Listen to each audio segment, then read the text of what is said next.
देखिए,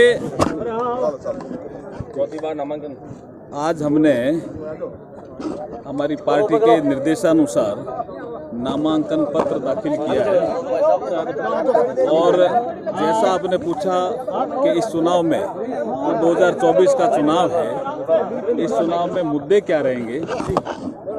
इस चुनाव में मुद्दे रहेंगे कि हम भारत को विकसित भारत कैसे बनाएं, सुशासन को और तेज गति से कैसे लाएं, विकास की गति को हम कैसे बढ़ाएं, यही हमारे मुद्दे रहेंगे।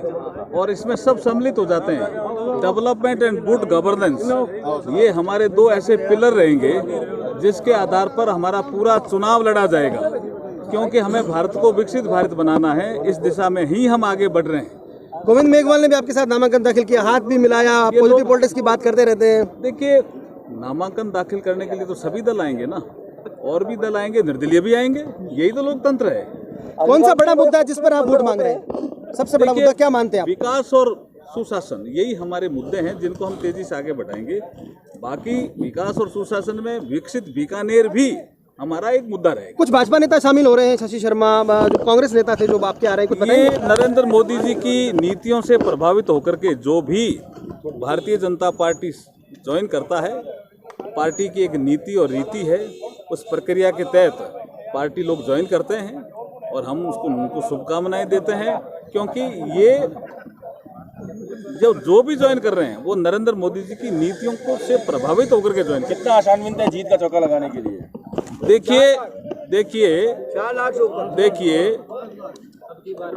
लोकतंत्र में चुनाव और चुनाव के बाद जीत, जो मैं घूम रहा हूँ ग्रामीण क्षेत्रों में या शहरी क्षेत्रों में या कस्बों में, उसके आधार पर अभी प्रारंभिक आंकलन है कि बीकानेर की जनता बहुत बड़े अंतर से भारतीय जनता पार्टी को जिताने वाली है इस बार।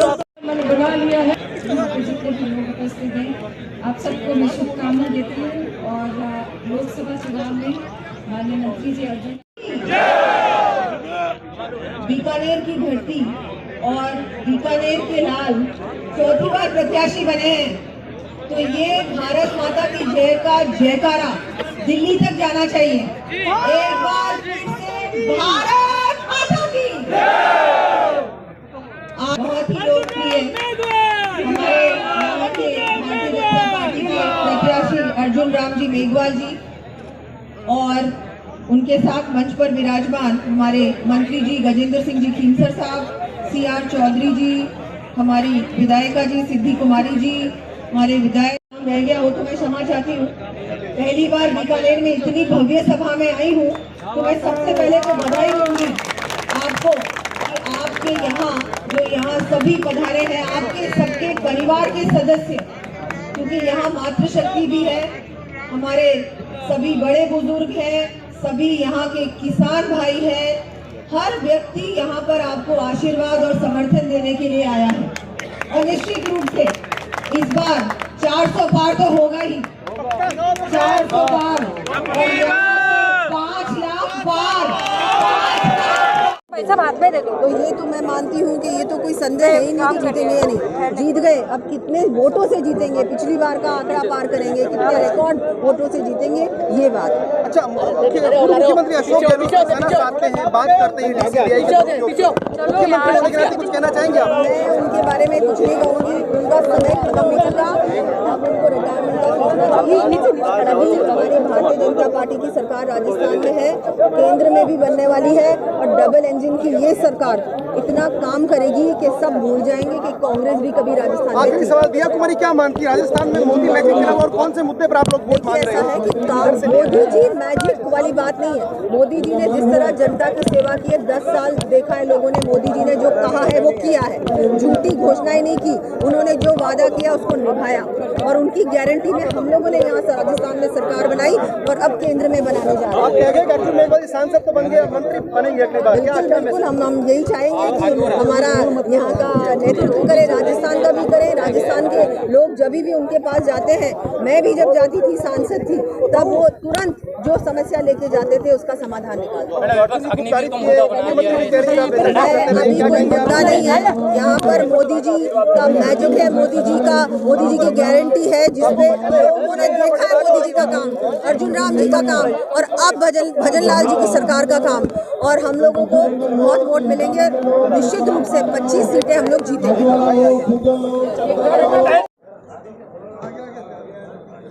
थोड़ा सा आगे क्या कुछ प्राथमिकता रहेगी? देखिए, हमारे वरिष्ठ नेताओं के साथ में हमने आज नामांकन भरा है। सुशीला डूडी जी विधायक हमारे नोखा, आदरणीय बीडी कल्ला जी जो कि हमारे पूर्व प्रदेश अध्यक्ष, मंगलाराम जी हमारे जो है देहात के अध्यक्ष, विष्णाराम जी सियाग साहब, यशपाल जी जो कि शहर के अध्यक्ष हैं, प्रत्याशी भी हैं, जियाउर रहमान जी, रफ़ीक साजिद जाम सर, सरिता बेटी जो प्रधान रही है। हमें बड़ा सुकून हुआ है क्योंकि आज मुहूर्त के साथ हमने पर्चा भर के मैंने देखा कि जो भी मीडिया का आदमी मिल रहा है, जो भी हमारे वकील साथी मिल रहे हैं, एडवांस बधाई दे रहे हैं। मैंने कहा एमपी बढ़ने तो पहले क्यों कह रहे हो? वो कह रहे हैं साहब आप जीत गए, क्योंकि गाँवों के अंदर लहर चल रही है कांग्रेस की। जनता एक तरफ है और सामने अर्जुन राम है। अभी अर्जुन राम इशारे पर है, सारों की जनता के निशाने पर है, क्योंकि जनता में 15 साल में ये भारत का पहला एमपी है जिसने कोई काम नहीं किया है, कोई कार्यकर्ता से इनका टच नहीं है, समस्याओं से कोई लेना देना नहीं है। पूरे देश में महंगाई बढ़ गई, उनसे लेना देना नहीं है। बेरोजगारी बढ़ रही है, 2 करोड़ रोजगार देने की गारंटी थी प्रतिवर्ष, कोई उनसे मतलब नहीं है। और बीकानेर में पूरे लोकसभा क्षेत्र में मैं घूम रहा हूँ, 8 महीने विधानसभा सम्मेलन किए हैं, वहाँ कार्यकर्ताओं ने पूरा संकल्प लिया है कि इस बार अर्जुन राम जी को कम से कम 3 लाख से ऊपर हरा के भेजेंगे। कोई बड़ी बात नहीं कि 5 लाख पार हो जाए। उसका मूल कारण ये है कि अर्जुन राम जी 15 साल रहे। मैं दावा कर रहा हूँ, मीडिया ने भी पूछा है, आप अर्जुन राम जी बीकानेर में एक काम गिनाओ। ये हमारे सामने जिला परिषद आए थे, इनका बेटा आया था, मेरी पत्नी लड़ रही थी आशा देवी। हमने एक ही बात कही थी कि अर्जुन राम जी एक काम गिनाओ और वोट अर्जुन राम जी को दे दो। मुझे दुख है, ये भारत का पहला पार्लियामेंट मेंबर है, कानून मंत्री है, एक काम नहीं गिना सका। आज देख लीजिए कानून की धज्जियां उड़ रही है कलेक्टर के बंगले के आगे, निवास के आगे, क्योंकि इनका राज है, ये दादागिरी करते हैं। घर के आगे टेंट लगा के और जो है रैली कर रहे हैं। ये क्या कानून की अवहेलना नहीं है? भारत सरकार का कानून मंत्री, पढ़ा लिखा व्यक्ति, ऑपरेटर से कलेक्टर तक इनका सफर रहा, और कलेक्टर के बंगले के आगे। एक तरफ आप कह रहे हो 5 आदमी नामांकन में ज़्यादा जा नहीं सकते, हम 5 थे और उनके 50 थे। ये क्या दादागिरी है? राज कल हमने भी किया है। एक जगह बताओ जहाँ हमने कानून तोड़ा हो। आज भी कल्ला साहब ने कहा अपने कानून के तहत सारा काम करना है। इसलिए मैं आपसे आग्रह कर रहा हूँ और जनता से मेरी अपील है मीडिया के माध्यम से कि आपका जो उत्साह है वो ज़बरदस्त है, अर्जुन राम को हराने का है। आज हम रैली कर रहे हैं, नामांकन रैली। आदरणीय अशोक जी गहलोत साहब आ रहे हैं, डोटासरा साहब आ रहे हैं, बुढ़ानिया जी आ रहे हैं, उनके सहित हमारे बहुत सारे कॉमरेड साथी आ रहे हैं। आरएलपी हमारे साथ में आ गई, कॉमरेड हमारे साथ में आ गए, हमारा गठबंधन है। तो मैं ये दावा कर रहा हूँ कि भारत में बनेगी इंडिया गठबंधन की गवर्नमेंट। बीकानेर के अंदर अर्जुन राम हारेगा पूरी तरह से, क्योंकि इसने एक भी विकास का काम नहीं किया है, एक भी कहीं जो है रेलवे का काम नहीं किया है। अनूपगढ़ में रेलवे ला रहे थे, आज अनूपगढ़ की हालत है कि मैं कम से कम 50 और 60 हज़ार की लीड लेके आ रहा हूँ। डूंगरगढ़ के अंदर कोई काम नहीं किया, रेलवे फाटक का, रेलवे स्टेशन का। वहाँ कॉमरेड और मंगलाराम जी ने विशाल सम्मेलन करके घोषणा कर दी, वहाँ कम से कम 50,000 की लीड आएगी। नोखा में हमारे कन्हैयालाल जी 30,000 वोट लेके थे कांग्रेस के। आज कन्हैयालाल जी भी चाह रहे हैं कि गोविंद जैसा कार्यकर्ता है। और हमारी सुशीला डूडी जी, विष्णाराम जी, ये लोग सब जबरदस्त लग गए। कोलायत के अंदर भंवर सिंह जी ने जबरदस्त मीटिंगें की है। हमारे बज्जू में और कोलायत में कार्यकर्ता सम्मेलन हुआ है, हजारों कार्यकर्ता आए और उन्होंने संकल्प ले लिया है कि जब तक हम 19 तारीख में ढोलकी में हाथ के निशान पर बटन नहीं दबाएं, ढोलकी नहीं भर देंगे, हम लोग चैन से नहीं बैठेंगे। 100 गाड़ियों का काफिला लेकर के वहाँ पहुँच रहे हैं। भंवर सिंह जी भी सादुल क्लब पहुँच रहे हैं। सारे आपको स्टेज पे मिलेगी। ये सारी मिथ्या बातें, कांग्रेस सब एक है।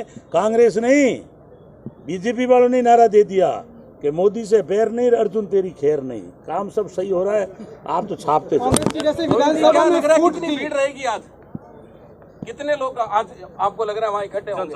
हम उम्मीद करते हैं कि 15-20 हज़ार 25 हज़ार तक लोग आए। विपक्ष बोल रहा है कि भारी गुस्सा है लोग। और आप देख लेना अर्जुन राम के 1000 आदमी ज्यादा नहीं आएंगे, जाके देख लेना। दोनों की फोटोग्राफी आज ही कर लो आप, अगर हमारे वो बराबर कर लेगा। अग्निवीर को मुद्दा बना लिया, देख लो, वो देख लो और फिर हमारी वीडियो देख लेना। अग्निवीर को मुद्दा बना लिया विपक्ष बोल रहा है, क्या कहना चाहिए? अग्निवीर 4 साल ये तो बेरोजगारी कर रहे हैं, 17 साल में भर्ती, 21 साल में रिटायरमेंट।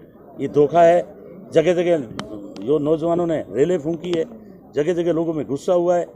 इन्होंने तो मजाक बना रखी है पूरे देश के प्रजातंत्र को खत्म करने में लगे हुए हैं। इसीलिए राहुल गांधी यात्रा लेके निकले हैं, महंगाई के विरुद्ध, बेरोजगारी योजना के विरुद्ध, मॉब लिंचिंग के विरुद्ध। ये खाली भाई से भाई को लड़ाना सीखा हुआ है।